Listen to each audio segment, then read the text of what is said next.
ஆனால் இன்றைக்கி செல்வ பெருந்தகையோட நிலைமை எப்படி ஆகிப்போச்சுன்னா, காங்கிரஸ் தனியாக நிற்கும்னு சொன்னாங்கன்னா அவங்க கட்சியிலேயே வந்து அவரை மோசமாக திட்டுறாங்க. ஆல் இந்தியா காங்கிரஸ் கமிட்டி அன்றைக்கி நைட்டே அறிக்கை விடுறாங்க.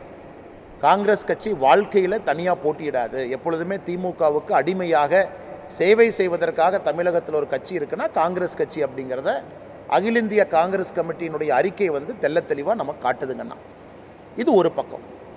இன்னொரு பக்கம் செல்வ பெருந்தை அவர்கள் இன்றைக்கி திமுக பேசுகிறதெல்லாம் அவர் பேசுகிறார். இத்தனைக்கும் நான் ஒரு இடத்துல சொல்லியிருந்தேங்கண்ணா, இந்திரா காந்தி அம்மையார் அவர்கள் எமர்ஜென்சி முடிந்த பிறகு இந்தியாவை விட்டு செல்வதற்காக ஒரு தனியார் விமானத்தை தயார் பண்ணி வச்சாங்க. பாம்பேக்கு ராஜீவ்காந்தி அவங்களை அனுப்பிச்சு அதற்காக பேச்சுவார்த்தை ஆரம்பித்தாங்க. காரணம், எமர்ஜென்சி தோல்விக்கு பிறகு நாட்டு மக்களுடைய மனநிலை எப்படி இருக்கும் என்பது அம்மையார் இந்திரா காந்தி அவர்களுக்கு தெரியவில்லை.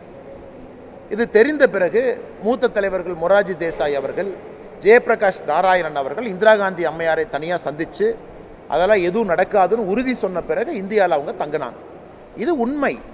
இதை வந்து வரலாற்று ஆசிரியர்கள் எல்லா இடத்துலையும் பதிவு பண்ணியிருக்காங்க. சமீபத்தில் நீரஜா சௌத்ரி ஒரு பெரிய ஒரு journalist, how prime ministers decide, அந்த புத்தகத்தில் அதை பற்றி விலாவரியாக ஒரு சாப்டர் எழுதியிருக்கிறாங்க. ஆனால் செல்வ பெருந்தகை தான் அதெல்லாம் படிக்கிறது இல்லையே. அவர் 4 கட்சி மாறி எனக்கு 5வது கட்சியில் இருக்கார். இதற்கு முன்பாடி விடுதலை சிறுத்தைகள் கட்சியில் இருந்த பொழுது காங்கிரஸ் அலுவலகத்தையே போய் தாக்குனவர் இன்றைக்கி தமிழ்நாடு காங்கிரஸ் கட்சியினுடைய தலைவராக இருக்கிறாங்க. அவர் ஒரு பெரிய அறிக்கையை விடுறாரு, எனக்கு அரசியல் தெரியாது, நான் ஏதோ மலைக்கு முளைத்த காலான்னு ஏதோ சொல்கிறாங்க. இன்றைக்கி இதுதான் செல்வ பெருந்தகையோருடைய அறிவு. அவருடைய அறிவு வந்து இவ்வளோதாங்கண்ணா, இதுதான் அவருடைய அறிவு. இந்திய சரித்திரம் தெரியாது, இந்தியாவில் என்ன நடந்தது தெரியாது, எமர்ஜென்சிக்கு பிறகு என்ன நடந்தது தெரியாது. அதனால் தமிழகத்தில் நிச்சயமாக தலைவர்களுக்கு பற்றாக்குறை இருக்கல், எந்த மாற்று கருத்தும் இல்லை. தலைவர்கள் நன்றாக இருந்தால் ஏன் தமிழகம் கீழே போக ஆரம்பிச்சிருக்கோம்? இன்றைக்கி எல்லா இண்டிகேட்டரையுமே நம்முடைய இவ்வளவு பெரிய பாரம்பரியமாக புகழ் இருக்கக்கூடிய நம்முடைய தமிழகம் ஏன் கீழே போக ஆரம்பிச்சிருக்கோம்னா, இன்வெஸ்ட்மெண்ட்டில் கீழே, ஜிஎஸ்டி பெர் கேபிட்டா கலெக்ஷன் கீழே, பிரைமரி எஜுகேஷன் அச்சீவ்மெண்ட் கீழே, எல்லாத்துலையும் ஏன் கீழே போக ஆரம்பிக்கிறாங்கன்னா, இருக்கக்கூடிய தலைவர்கள் அதல பாதாளத்தில் குடிகார மாநிலமாக அதை மாற்றி வைத்திருக்கின்றார்கள். அதனால் நல்லக்கண்ணு ஐயா மாபெரும் தலைவர். நல்லக்கண்ணு ஐயாவுக்கு நீங்கள் என்ன பண்ணீங்க? ஒரு பிஹெச்டி ஒரு பட்டத்தை கொடுத்து டாக்டரேட் பட்டம் கொடுத்துட்டா சிறப்புங்களா? நல்லக்கண்ணு ஐயா சொல்லியிருக்கக்கூடிய வாழ்க்கை தகுதிகள் எங்கேயாச்சும் கொண்டு வந்திருக்கீங்களா? அது எதுவுமே கிடையாது. நல்லக்கண்ணு ஐயா வாழ்ந்திருக்கக்கூடிய கம்யூனிஸ்ட் கட்சி கள்ளச்சாராயை எதிர்த்து ஒரு கண்டன அறிக்கை கொடுத்தாங்களா? ஒரு ஆர்ப்பாட்டம் நடத்தினாங்கன்னா, போராட்டம் நடத்தினாங்களா? கிடையாது. அதே போல் எங்கள் கட்சியிலும் நீங்கள் கம்யூனிஸ்ட் நல்லக்கண்ணு ஐயா இருக்கிறீங்கன்னு சொன்னீங்கன்னா, அதே போல் எங்கள் கட்சியிலும் வாழும் காமராஜராக ஐயா பொன்னார் அவர்கள் இருக்கிறாங்க. எங்கள் கட்சியில் இருக்கிறாங்க. வாழும் திருமணம் செய்து கொள்ளவில்லை, குடும்பம் கிடையாது, சொத்து கிடையாது.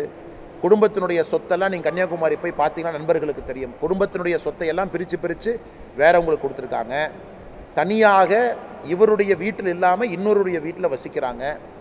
இதற்கு முன்பு பல்லாண்டு காலம் பாரதிய ஜனதா கட்சியினுடைய அலுவலகத்தில் தொண்டர்களுடைய இல்லத்தில் உணவருந்தி தான் கட்சியினுடைய தலைவராக இருக்கிறாங்க. ஆனால் தலைவர்கள் இருக்கிறாங்கண்ணா, எல்லா இடத்துலையும் இருக்கிறாங்க. ஆனால் தலைவர்கள் குறைவாக இருக்கின்றார்கள் என்பதுதான் பொருள்.